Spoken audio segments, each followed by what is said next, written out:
Bien. Une fois on a le plan dans, dans la vue 3D, je passe directement un peu pour voir les 4 vues et je désactive le Snap Tool. Et je vous invite le fait de découvrir un peu le programme en cliquant sur Create, Géométrie. Et par la suite, vous allez retrouver ici Stairs.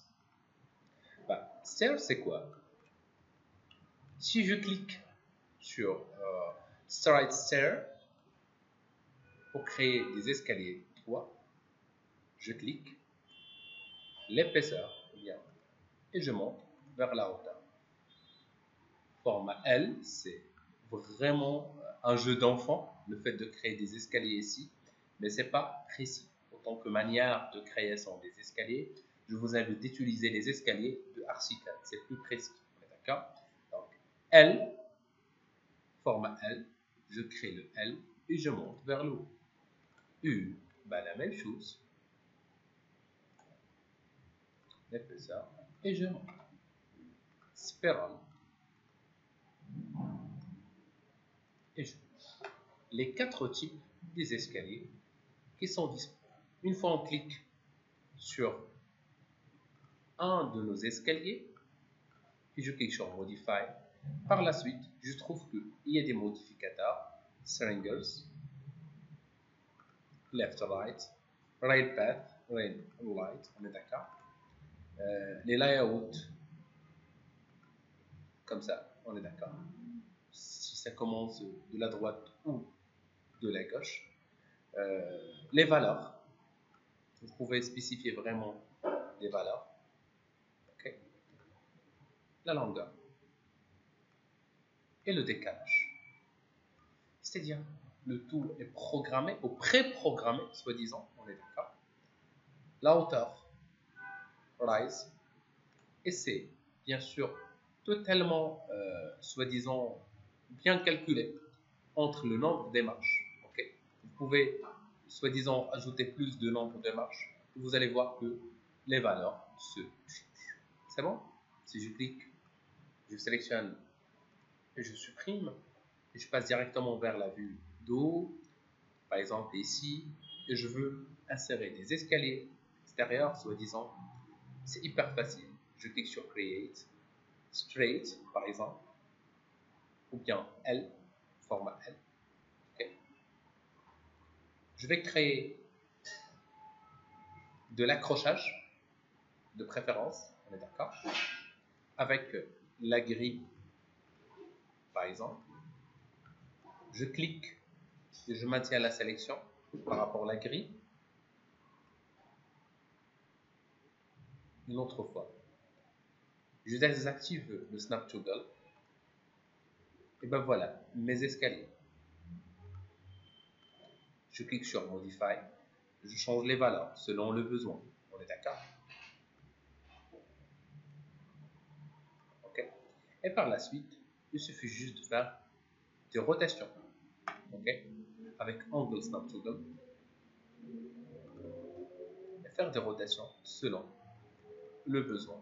En même temps, vous pouvez déplacer votre objet, bien des escaliers, ici un tout petit peu, ok, selon le besoin. La rotation avec 45, si vous avez un plan de 45 comme moi, vous changez un peu les valeurs selon le besoin. Vous déplacez votre plan, vos escaliers. Vous faites des rotations et des miroirs au point que vous voyez vraiment que votre plan devient plus en plus correct. Soit disant que celui-là, c'est le bloc, la cage des escaliers, pardon, on est d'accord. Et je veux vraiment faire des modifications selon le besoin. Par exemple, je veux le déplacer ici, sur le mur, pour qu'il soit raccroché au mur. Okay.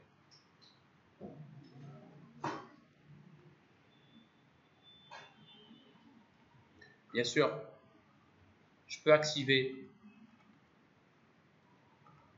les vertex, c'est-à-dire un déplacement des vertex,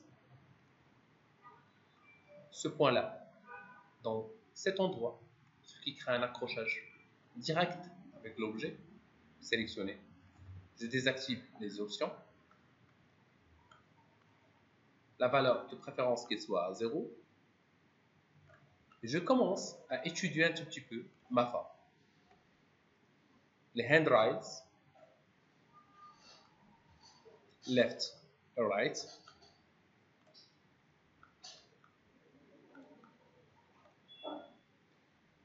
Bien sûr, les layouts pour créer un décalage, okay, selon le besoin. Celui-là, c'est l'angle, si vous voulez changer un angle.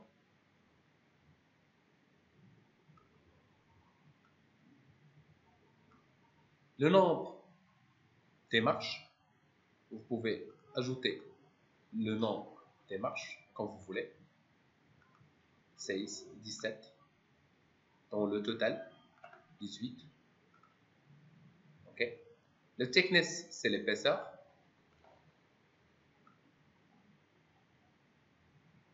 Ce qui crée une épaisseur comme celui-là.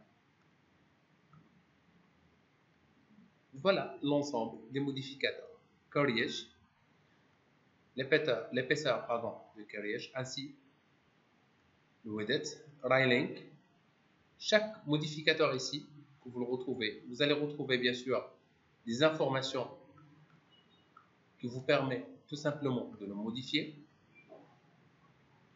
Ici, j'ai 3 segments, je peux rajouter plus de segments pour qu'il devienne vraiment arrondi. Et voilà le rayon que vous pouvez l'augmenter ou le minimiser. Une fois c'est terminé, je vous invite de soit d'utiliser les miroirs pour faire miroir dans l'axe X, dans l'axe Y ou dans l'axe Z, et c'est ça. Tout ça, c'est selon le besoin. Vous pouvez en même temps faire des rotations, okay, selon le besoin, pour obtenir ce que vous voulez. On est d'accord? Bien. Une fois c'est terminé, vous pouvez en même temps le déplacer dans les axes, quand vous voulez et où vous voulez. C'est bon? Bien. L'étape suivante, je vais bien essayer de modifier un tout petit peu l'extrusion faite par mon objet. Bouton droit, Convert to Editable Poly. Je vais sélectionner les points. Je dois être sûr que j'ai sélectionné 4 points. On est d'accord. Et par la suite,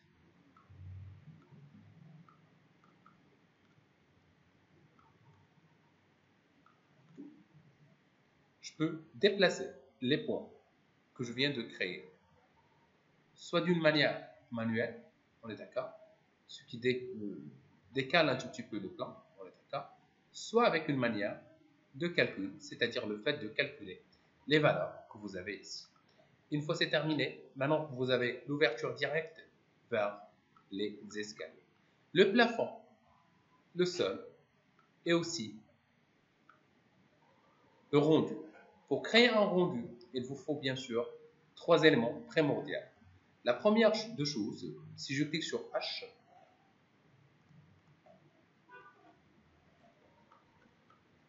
je trouve le sol ici. Vous allez appliquer un Very Easy Browser ou et je prends un de mes paramètres, bien sûr, ou bien des textures pré-paramétrées. Apply to Select Object.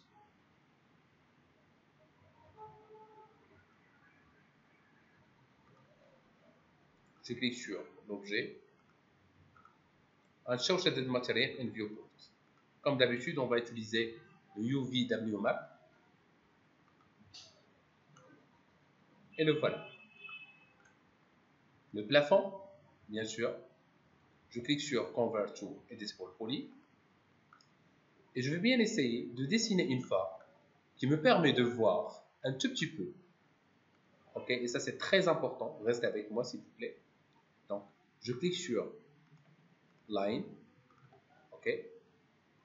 Je crée ou j'active l'accrochage par rapport aux vertex. un premier point, un deuxième point, troisième point, quatrième point, l'autre, et avant le dernier. Yes. Donc dis-moi, à quoi sert la forme que je viens de créer maintenant, si je vous pose la question? Exactement, ce que je veux faire, c'est percer un peu la dalle. On est d'accord? Donc, dans ce cas, je vais vérifier cette forme. Il faut qu'elle soit très très bien liée et alignée. C'est-à-dire, si je viens de vérifier ici, est-ce qu'elle est correcte? Oui ou non? Et pourquoi? Si je viens de vérifier la forme que je viens de dessiner, dans la 3D, elle est bien. On est d'accord, c'est toujours bien. Mais si j'observe dans la vue de l'acte, je trouve qu'elle est décalée. Dans ce cas, je dois cliquer sur Modify, point. Je prends la valeur ici. OK. Ça doit être normalement 320. La valeur, c'est CTRL-C. Je prends l'autre valeur. CTRL-V, entrée. L'autre point, CTRL-V, entrée. CTRL-V, entrée. CTRL-V, entrée. De 320 toujours. CTRL-V, entrée. Dans la vue de left, fais attention, dans la vue de left et la vue frontale, ça doit nous donner bien sûr, la forme se forme d'une ligne qui est simple. Ok? Bien. L'étape suivante, je vais utiliser un modificateur qui s'appelle Extrude pour extruder la forme un tout petit peu avec une valeur qui est très importante. On est d'accord? Bien. Ben, l'étape suivante, je vais convertir ma forme Convert to Editable Poly. J'active la forme. Je désactive aussi le Snap Toggle. Il faut que la forme d'ouverture soit un tout petit peu dans ce sens. Okay? C'est tout à fait logique, comme vous savez. Bien. Je clique sur la forme, le plafond. OK? Je cherche le modificateur qui s'appelle... Comment il s'appelle? Boolean, exactement. Boolean. Start Speaking. Et je clique pour créer l'ouverture. OK? Il faut bien sûr par la suite adapter les escaliers par rapport à la hauteur de l'étage. Dans ce cas, je me déplace vers la vue de left. OK? Je cherche les modificateurs qui me permettent tout simplement de changer cette valeur. Soit l'angle, l'offset, il y a aussi la hauteur de l'étage.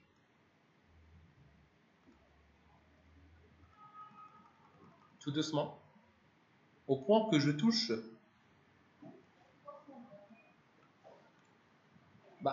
on ne peut pas donner exactement 320, juste pour l'information. Ok, donc 300, je pense que c'est 350, 345, 306.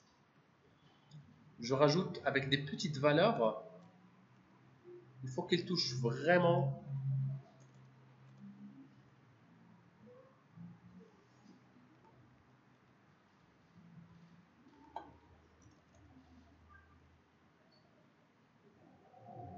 C'est un peu ça, c'est moins que ça.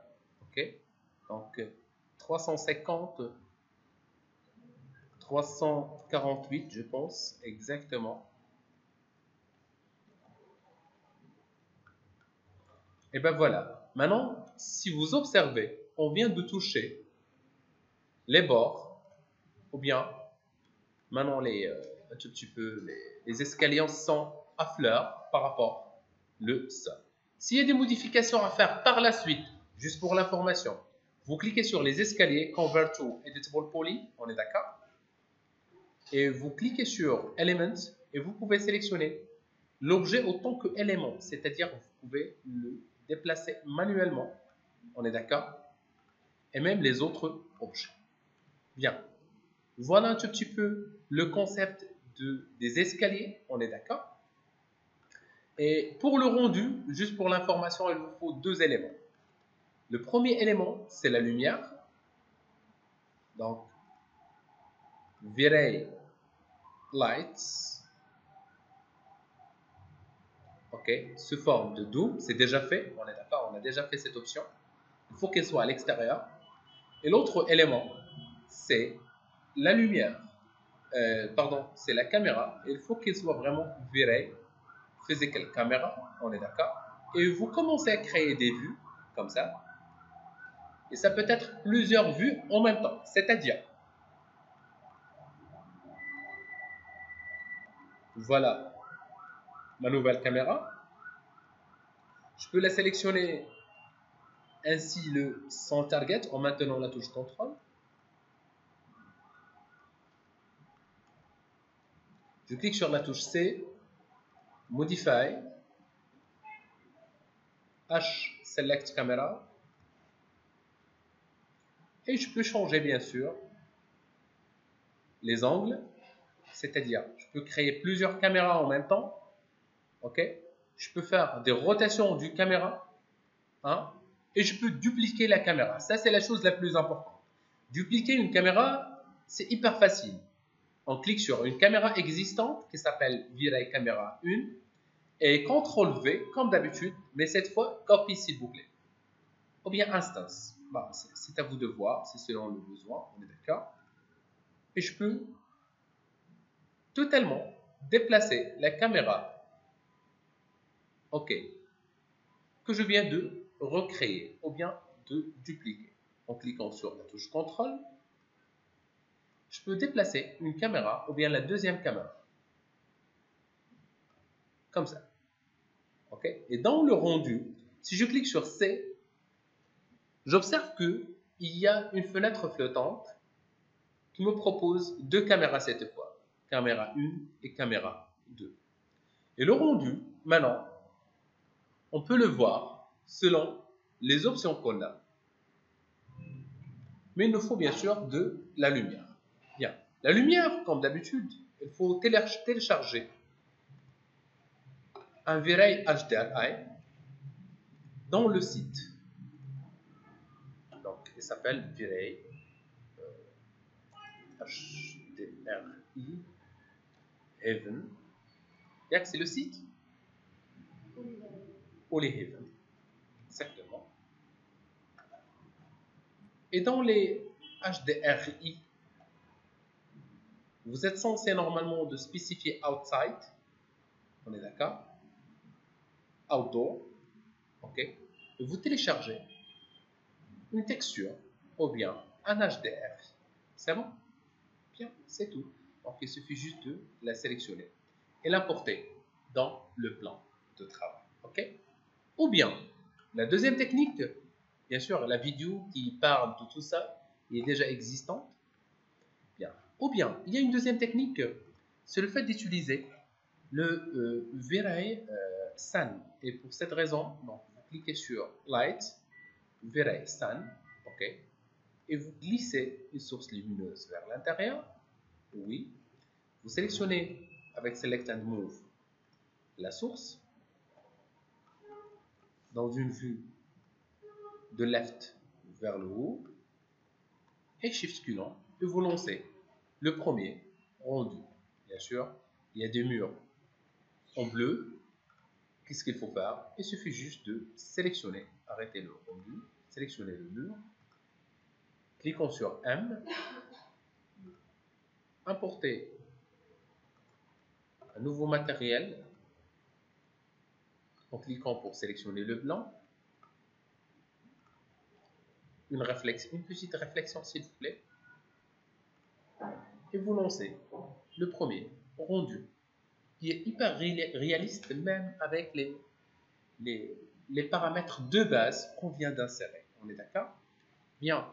Un point qui est très très important avant de terminer le cours d'aujourd'hui, une fois que vous cliquez sur Quick V-Ray Render Setting, on est d'accord? S'il vous plaît, vous êtes censé de cliquer sur intérieur, on est d'accord, pour spécifier les deux moteurs de rendu. Une fois que vous êtes sûr et certain de votre rendu, vous augmentez les valeurs à 100%. Ok, ça va vous demander vraiment beaucoup de temps dans le rendu. Ok, mais c'est un rendu final, c'est-à-dire que ça va vous demander vraiment un peu de temps. Et vous cliquez sur Render. Une fois c'est terminé, vous cliquez sur la disquette qui se trouve ici pour enregistrer votre fichier sous forme d'une photo. Vous attendez une petite seconde.